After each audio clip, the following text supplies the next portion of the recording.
Rafiki de Ushauri, j'espère que vous allez très bien et que la semaine se passe bien. Alors, je suis heureuse de vous accueillir dans ce numéro de Ushauri. Nous continuons notre grand sujet qui est l'enfantement. Et nous avons comme sous-thème les sacrifices à faire, les sacrifices que je suis amené à faire, que tu es amené à faire pour vivre l'enfantement. Le premier sacrifice, nous avions vu, c'était quitte ton confort. Le deuxième sacrifice, fais confiance à Dieu. Et le troisième sacrifice qui est marche devant ma face. Le passage biblique de la fois passée était dans Genèse chapitre 12 du premier verset au verset 2. Nous avons vu l'histoire de Abraham que Dieu a appelé et Dieu lui a dit: quitte la maison de ton père, quitte ta patrie, quitte ton pays et moi je te bénirai, tu vas te multiplier, tu seras une source de bénédiction pour tout le monde. Et donc nous continuons et ce passage d'aujourd'hui se trouve dans Genèse toujours, chapitre 17 du premier verset au verset 7. Nous le lisons. Lorsqu'Abraham fut âgé de 99 ans, l'Éternel apparut à Abraham et lui dit: je suis le Dieu Tout-Puissant. Marche devant ma face et sois intègre. J'établirai mon alliance entre moi et toi et je te multiplierai à l'infini. Abraham tomba sur sa face et Dieu lui parla en disant: voici mon alliance que je fais avec toi. Tu deviendras père d'une multitude de nations.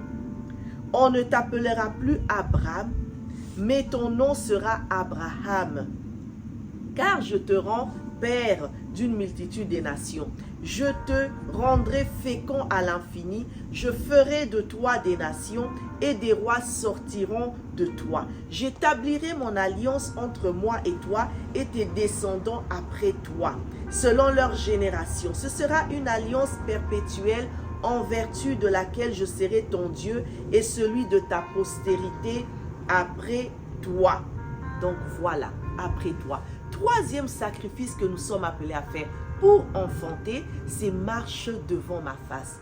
Dieu me dit, marche devant ma face, marche devant moi. Que signifie marche devant ma face? Marche devant ma face, ça veut dire vis toujours en ma présence. Marche devant ma face veut dire vis sous mon regard. Marche devant ma face veut dire mène ta vie sous mon regard. C'est ce que Dieu nous appelle à faire. Marcher devant la face de Dieu, c'est marcher en regardant Dieu en face, en ayant les yeux fixés sur lui. C'est constamment le regarder pour s'assurer que nous allons dans la même direction que lui. En fait, cela me rappelle l'histoire de Pierre et de Jésus. Pierre était avec les disciples dans la barque dans la mer et alors ils ont eu peur parce qu'ils ont cru voir un fantôme. Mais ce n'était pas un fantôme, c'était Jésus qui marchait sur la mer. Et donc Pierre, il a douté que c'était Jésus et il a dit: Seigneur, si c'est toi, ordonne que je vienne vers toi. Et Dieu lui a dit: viens. Jésus lui a dit: viens. Et Pierre, en fait, à ce moment-là, il était en face de Jésus. Jésus était au loin et Jésus l'appelait. À ce moment-là, tout le regard de Pierre était fixé sur Jésus. Pierre regardait Jésus. Il a oublié ce qu'il y avait autour de lui. Il a oublié la mer. Il a oublié le danger qu'il y avait. Il a tout oublié. Son regard était fixé sur Jésus.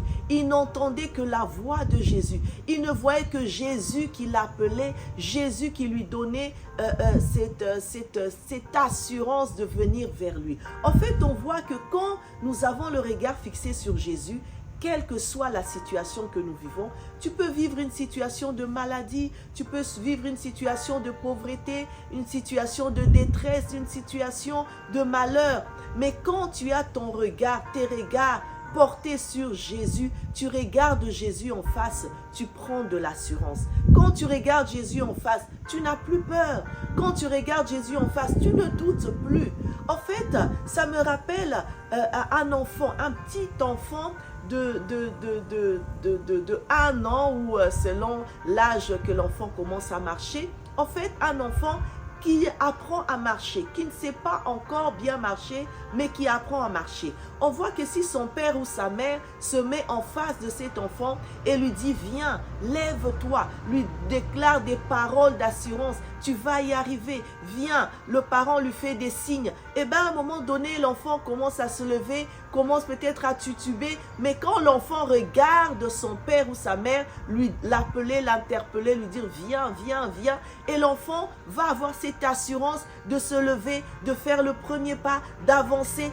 Mais dès qu'il y a un bruit ou quelque chose qui le distrait, eh ben, l'enfant va tomber. Pourquoi? Parce que à ce moment-là, l'enfant a le regard sur son père ou sur sa mère. C'est ce que Dieu nous demande à faire. Dieu dit, marche devant ma face. Ce n'est pas que Dieu est devant et que il te tourne le dos, toi tu es derrière. Non, ça veut dire que Dieu est en face de toi. Dieu est au loin et il te dit, viens, fais le pas. Fais le pas. Marche devant ma face veut dire que tu dois faire le pas. Tu dois faire le pas de venir vers Dieu. Tu dois faire le pas de te lever. Tu dois faire le pas de faire un pas. Tu dois le faire. Dieu t'a appelé à ça.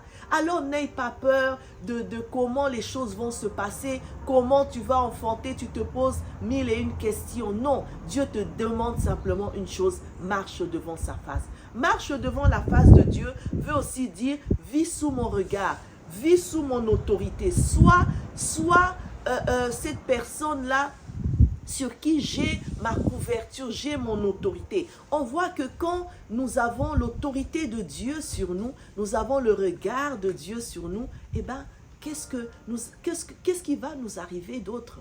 Rien de mal ne nous arrivera. Aucun danger. Aucun danger, même si nous vivons dans la détresse, dans des problèmes, dans des situations difficiles. Mais le regard de Dieu est sur toi. Et quand Dieu a son regard sur toi, ça veut dire que rien ne t'arrivera. Dieu sera avec toi. Il va te prendre la main et il va marcher avec toi. Tu as la couverture de Dieu. Tu as l'autorité de Dieu sur toi. Personne ne peut te toucher parce qu'il a dit qu'il ne permettra pas à qui que ce soit de toucher ne fût-ce qu'un seul de tes cheveux. Alors n'aie pas peur, ne te pose pas de questions sur ton enfantement. Tu enfanteras, mais tu as ta part aussi à faire, c'est de marcher devant la face de Dieu. Comment marcher devant la face de Dieu? Tu vas me dire, mais comment est-ce que je vais y arriver? Comment est-ce que je vais marcher devant la face de Dieu? Je te donne quelques astuces. Premièrement, développe une vie intime avec Dieu. Développe une vie intime avec Dieu. Dieu, c'est ton ami. Et un ami, tu es appelé à lui parler à chaque instant. Tu es appelé à le voir à chaque instant. Tu es appelé à faire des activités avec lui. Tu es appelé à avoir cette relation intime avec lui. Eh bien, vis une relation intime avec Dieu. Dans la prière, dans la méditation de sa parole. Deuxième astuce, place ta vie sous l'autorité de Jésus. Ça veut dire quoi? Ça veut dire que ce n'est plus toi qui dirige ta vie, c'est Dieu qui dirige ta vie. Ce n'est plus toi qui décide de ce que tu dois faire ou pas. Ce n'est plus toi qui te dis, je suis maître, je suis maîtresse de ma vie, je décide de ce que je dois faire, personne n'a à m'interdire quoi que ce soit. Non, vis sous l'autorité de Dieu. Ça veut dire que Dieu a le dessus sur ta vie. Dieu a un mot à dire. Ce n'est plus toi qui as le dernier mot. Dieu a le dernier mot. Si tu veux prendre le chemin de gauche, Dieu sait que le chemin de gauche n'est pas bon pour toi. Il t'ordonne à prendre le chemin de droite. Eh bien, il a l'autorité sur toi. Écoute ce que Dieu te dit. C'est pour ton bien. Troisième astuce, obéis à sa parole, à ses principes et conforme-toi à ça. Obéis à sa parole. La parole de Dieu est là. La parole de Dieu est la vérité. La parole de Dieu, c'est elle qui nous conduit sur le bon chemin. C'est elle qui nous guide, qui nous amène jusqu'au but, jusqu'à l'objectif de nos vies. Alors obéis à la parole de Dieu. Obéis aux principes de Dieu, aux commandements de Dieu. Quatrième astuce, demeure dans sa présence. Demeure dans sa présence. Dieu ne nous dit pas de passer là où il y a sa présence ou de visiter l'endroit où il est là. Non, Dieu dit demeure. Ça veut dire reste-y. Enracine-toi dans sa présence. La présence de Dieu, c'est toute atmosphère, c'est tout espace, c'est tout lieu, c'est toute situation où tu sens que Dieu est là, où Dieu est réellement là. La présence de Dieu, c'est à l'église. La présence de Dieu, c'est dans tout lieu où on invoque Dieu, tout lieu où on adore Dieu. Il y a la présence de Dieu. La présence de Dieu, c'est dans ta chambre, c'est dans ta maison, c'est dans tout lieu où tu te dis, ce lieu-là, c'est le lieu propice à la prière, c'est le lieu où j'entends la voix de Dieu, c'est le lieu où sûrement Dieu est là, parce qu'il y a l'atmosphère de sa présence, de son esprit. Eh bien, Dieu te demande de demeurer dans ce lieu-là. Demeure là, reste là, enracine-toi là. Ne sois pas un chrétien de dimanche où tu es là, tu passes juste et puis non. Reste dans la présence de Dieu. Quand il y a des rendez-vous avec Dieu, des programmes de prière, sois là. Ne rate pas, ne rate pas. Sois là et tu verras, tu vas sûrement enfanter. Alors que Dieu te bénisse, joins-toi à moi et nous allons prier. Éternel notre Dieu, nous te disons merci. Merci Seigneur parce que tu nous apprends encore aujourd'hui quel sacrifice nous devons faire pour pouvoir enfanter. Seigneur, tu as permis à Abraham d'enfanter, Seigneur, mais tu lui as dit, marche devant ma face.